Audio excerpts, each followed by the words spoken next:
बच्चे अब question number 2 को करेंगे। चलिए क्वेश्चन नंबर 2 का एक क्या कहता है उसको करते हैं और समझते हैं। Solve the followings. The teacher tells the class. बच्चे टीचर्स अपने क्लास में कहता है that the highest marks obtained by a student in her class. बच्चे उस क्लास में जो जिसने सबसे ज़्यादा मार्क्स हाईएस्ट मार्क्स ऑब्टेन्ड किया है is twice the lowest marks plus 7। और बच्चे उस क्लास में सबसे कम मार्क्स जिसने भी पाया है उस मार्क्स का ट्वाइस करके उसमें 7 प्लस कर देने से जो भी उस क्लास में हाईएस्ट मार्क्स पाया है उसके बच्चे वो इक्विवेलेंट हो जाता है। मतलब हाईएस्ट मार्क्स जो पाया है उसको जितना मिला है वो इसके इक्वल हो जाता है। The highest score is 87। तो बच्चे हाईएस्ट स्कोर 87 दे दिया है, मतलब लोएस्ट का ट्वाइस करके 7 उसमें ऐड करेंगे तो हाईएस्ट मार्क्स के इक्वल होगा। वो क्या है 87 है। बच्चे यहाँ सब आराम से इक्वेशन बना पा रहे हैं। What is the lowest score. तो क्या करेंगे बच्चे लोएस्ट स्कोर निकालना है। तो let the lowest score equal to कितना x। ठीक है बच्चे x है। अब बोला गया है कि लोएस्ट जो हाईएस्ट मार्क्स मिला है 87 वो किसके इक्वल है बच्चे। तो लोएस्ट मार्क्स के twice of the lowest marks. ठीक है बच्चे और लोएस्ट मार्क्स मेरा क्या है यहाँ पे x है। तो ट्वाइस मतलब दुगना 2 टाइम्स है ना बच्चे। तो ये लोएस्ट स्कोर का 2 टाइम्स कर दे, 2 टाइम्स कर दिया है ना। अब प्लस 7 जो हम करते हैं बच्चे तो जो उस क्लास के स्टूडेंट जिस स्टूडेंट को हाईएस्ट मार्क्स मिला है उसके इक्वल हो जाता है। और वो हाईएस्ट मार्क्स क्वेश्चन में दिया हुआ है 87, मतलब कि 87 के इक्वल हो जाता है। यही बच्चे इस स्टेटमेंट से आपका इक्वेशन बनेगा। और जब आपने इक्वेशन बना लिया है तो अब तो यहाँ से क्वेश्चन को सोल्व करना लोएस्ट मार्क्स निकालना बहुत आसान हो जाएगा बच्चे। ठीक है तो चलिए यहाँ पर 80 क्यों लिख दीजिए, क्योंकि आपने अकॉर्डिंग टू क्वेश्चन जैसे जैसे क्वेश्चन का था उस हिसाब से आपने क्या किया है आपने बना लिया है इक्वेशन। चलिए बच्चे इसको सोल्व करने का प्रयास करते हैं। तो हमको x वेरिएबल का वैल्यू निकालना है, बाकी सारे टर्म्स को क्या करेंगे ट्रांसपोज करेंगे RHS में। तो चलिए 2x को पहले यहाँ रहने दें, 7 इधर प्लस में है इधर जाएगा तो माइनस में हो जाएगा। तो 87 माइनस 7। ठीक है बच्चे। अब चूंकि x का वैल्यू निकालना है तो उसको सेपरेट करना होगा, बाकी जो भी है उसको उधर भेजना होगा। तो देयरफॉर x इक्वल टू 87 में से 7 चला गया तो 80 और 2 बच्चे यहाँ x के साथ मल्टीप्लाई में था इधर आकर के डिवाइड हो गया। अब चलिए इससे क्या किया इसको हम सिंपलेस्ट में लिख दीजिए बच्चे, सिंप्लीफाई कर दीजिए तो 40। तो क्या मार्क्स जो लोएस्ट मार्क्स आया था वो क्या था बच्चे तो आपका 40 था है ना।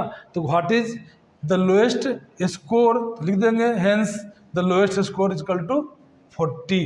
बच्चे इस तरह से ही इस क्वेश्चन को समझेंगे और करेंगे। तो बच्चे क्वेश्चन नंबर 2 का बी देखते हैं। क्वेश्चन नंबर 2 का बी क्या कहता है उसको समझने का और करने का प्रयास करते हैं। चलिए बच्चे इन एन आइसोसेलेस ट्रायंगल। ठीक है बच्चे आइसोसेलेस ट्रायंगल क्या होता है पहले तो आपको ये जानना होगा, उसके बाद ही क्वेश्चन सॉल्व कर पाएंगे। The base angles are equal. Base angle जो बच्चे हैं वो इक्वल है। The vertex angles is 40 degree. Vertex angle आपको 40 डिग्री दिया हुआ है। What are the base angles of a triangle. बच्चे तो ट्रायंगल्स के बेस एंगल्स आपसे पूछे जा रहे हैं। तो आइसोसेलेस ट्रायंगल किसको बोलते हैं बच्चे, वैसा ट्रायंगल्स जिसके 2 साइड्स आपस में क्या हो इक्वल्स हो। चलिए बच्चे यहाँ एक आपको फिगर बनाकर समझाने का प्रयास करते हैं। ठीक है ना। ये बच्चे आपका यह साइड और ये साइड के आपस में है इक्वल है।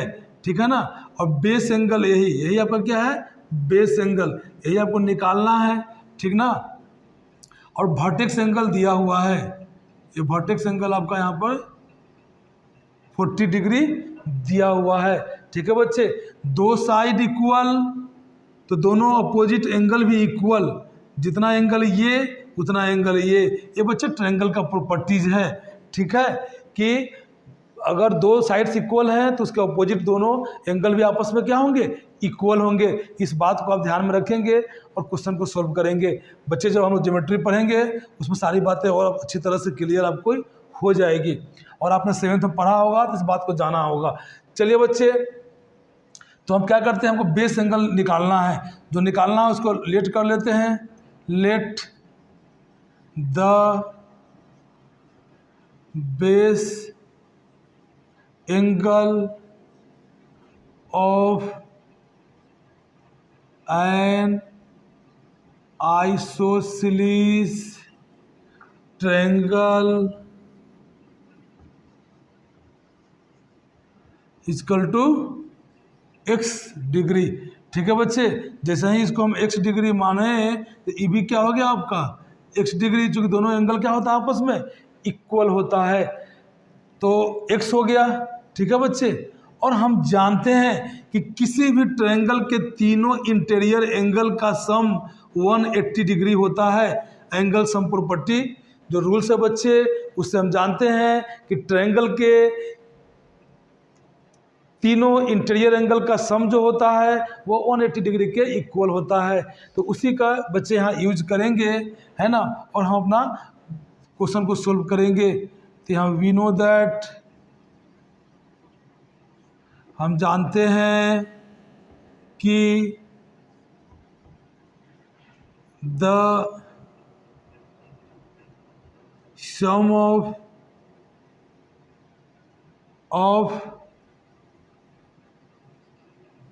angles of a triangle is equal to 180 degree. तो बच्चे तीनों एंगल का सम लिखिए, x degree plus x degree plus 40 degree is equal to 180 degree. इसको सोल्व कर दीजिए बच्चे, इसका वैल्यू निकाल लीजिए। तो यहाँ पे हो गया आपका 2x प्लस 40 इक्वल टू 180। बच्चे x का वैल्यू निकालना है, 40 को इधर भेज दें। यहाँ पे हो गया आपका 2x, 180 पहले से उधर था, ये प्लस 40 उधर गया तो माइनस 40 हो गया। अब इसको माइनस कर दे बच्चे, देयरफॉर x इक्वल टू 180 में से 40 गया तो 140, ठीक है 140।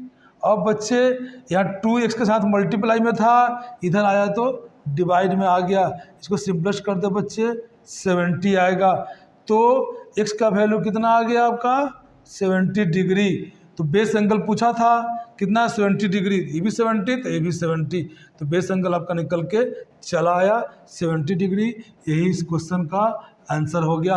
और इसको बच्चे क्रॉस चेक कर ले, अब ये 70 हो गया, ये 70 हो गया, ये 40 हो गया, तो 70 70 140, अब 40 180। देखें तीनों एंगल का सम कितना आ गया 180। इसका मतलब मेरा जो आंसर आया है वो बिल्कुल ही करेक्ट है, ठीक है ना। तो क्रॉस चेक भी कर लेंगे आप, अगर अच्छे से क्वेश्चन को समझ रहे हैं तब। और समझेंगे कब बच्चे, जब प्रैक्टिस करेंगे, और बार बार प्रैक्टिस करें आप लोग, है ना। एनसीईआरटी में नंबर्स ऑफ क्वेश्चंस कम दिए होते हैं, परंतु बच्चे जो भी क्वेश्चंस दिए होते हैं वो कंसेप्चुअल, आपको उस हर क्वेश्चन में आपको कुछ ना कुछ बात आपको सिखलाने का प्रयास किया गया रहता है। तो हर क्वेश्चन से यहाँ सीखें। और R S. Agarwal sir, R D. Sharma sir या और सारे बहुत सारे राइटर लोगों का बुक है बच्चे, उस बुक को लें और प्रैक्टिस करें। जितना ज़्यादा प्रैक्टिस करेंगे तभी बच्चे आप बात को समझ पाएंगे, क्योंकि बच्चे को इसमें परेशानी होती है कि स्टेटमेंट से हम इक्वेशन को कैसे फॉर्म करें। जो बच्चा स्टेटमेंट से इक्वेशन बनाना जान गया बच्चे उसका मैथ्स का आधा काम कंप्लीट हो गया है ना, उसकी समझ की जो शक्ति है वो बढ़ जाती है। और लीनियर इक्वेशन का जो वर्ड प्रॉब्लम्स है ये आपका यही काम करता है, आपके दिमाग को बढ़ाने का काम करता है ना। आपको अलग अलग तरीके से सोचने पे यहाँ आपको मजबूर किया जाता है और आप सोचते हैं, इक्वेशन फॉर्म करते हैं और उसका आंसर आप निकालना सीख जाते हैं। तो बच्चे लाइफ में भी अलग अलग परिस्थितियाँ आती हैं, उस परिस्थितियों में आप कैसे वहाँ से सही सलामत निकलेंगे। तो बच्चे अगर आपका दिमाग डेवलप्ड होगा, हर परिस्थिति के अकॉर्डिंग सोचने की शक्ति उसमें रहेगी, तो आप वहाँ अच्छे तरह से सोच पाएंगे। तो बच्चे ये चैप्टर हर व्यक्ति के लिए बहुत ही इम्पोर्टेंट है, इसलिए इसको बहुत ध्यान से हर स्टूडेंट जो भी देख रहे हैं और बच्चे जो भी सीखना चाहते हैं वो इसको अच्छे तरह से सीखे, है ना। उनके लिए बहुत बेनिफिशियल होने वाला है ये एक्सरसाइज। तो बच्चे क्वेश्चन नंबर 2 का सी करते हैं और समझने का प्रयास करते हैं क्वेश्चन क्या कह रहा है। बहुत ध्यान से बच्चे, है ना, एक एक क्वेश्चंस में अलग अलग कंसेप्ट हमको मिल रहा है देखने को, है ना, इसलिए बहुत ध्यान से समझने की ज़रूरत है। तो क्वेश्चन बोल रहा है बच्चे कि Sachin scored twice as many runs as Rahul. बच्चे राहुल जितना स्कोर करता है उससे ट्वाइस मतलब दुगना स्कोर करता है सचिन, ठीक है।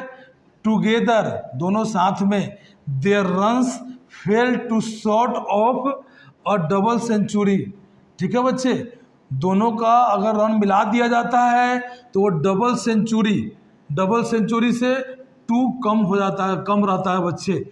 मतलब 200 में से 2 कम कर दीजिए, दोनों का रन मिला के उतना है ना। इस बात को ऐसे समझना है कि टुगेदर साथ में, their runs fell two short of a double century, मतलब डबल सेंचुरी से कितना कम है दोनों का रन मिला करके, तो 2।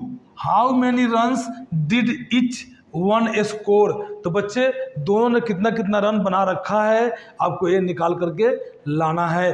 तो बच्चे क्वेश्चन देखेंगे तो इसमें कुछ दिया ही नहीं हुआ है, बच्चे देख कर हड़बड़ा जाएंगे कि यहाँ तक कहीं कोई नंबर्स का बात ही नहीं है ना। परंतु बच्चे स्टेटमेंट्स को ध्यान से पढ़े तो यहाँ ट्वाइस दिया हुआ है, एज मेनी एज राहुल। तो राहुल का स्कोर पहले अगर x हम मान लेते हैं, कोई वेरिएबल्स मान लेते हैं, तो उसका 2x किसका हो जाएगा, सचिन का हो जाएगा। पहले इतना काम करें कि let the score of Rahul equal to x run, ठीक है बच्चे। कितना रन्स क्या है, x अकॉर्डिंग टू क्वेश्चन। तो देन सचिन का क्या हो जाएगा, score of Sachin equal to Rahul का ट्वाइस है बच्चे 2x, ठीक है ना। और ये दोनों के मिला करके मतलब x प्लस 2x जो रन है बच्चे वो डबल सेंचुरी का मतलब 200 से 2 कम है, तो 200 से बच्चे -2 करेंगे तो 198।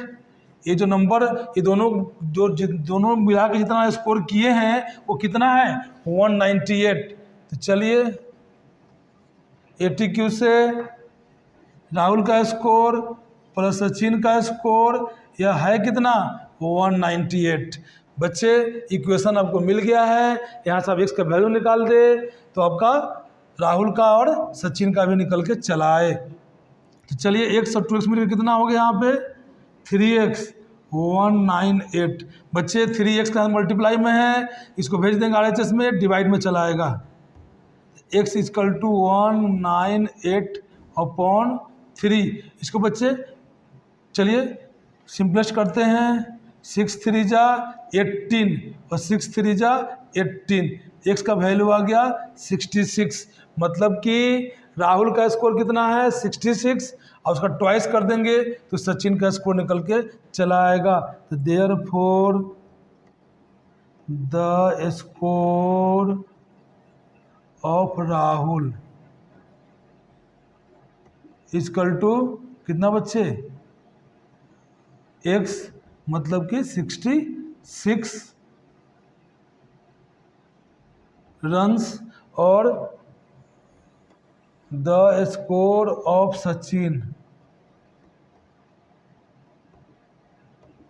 इजकल टू 2x 2 इंटू 66, तो कितना 6 2 जा 12, 6 2 जा 12 और 1 13 बच्चे 132 रन्स।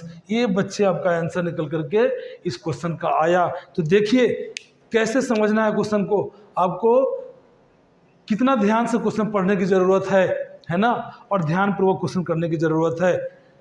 तो बच्चे क्वेश्चन नंबर 2 को हम लोग अच्छी तरह से यहाँ पे कंप्लीट कर लिए हैं।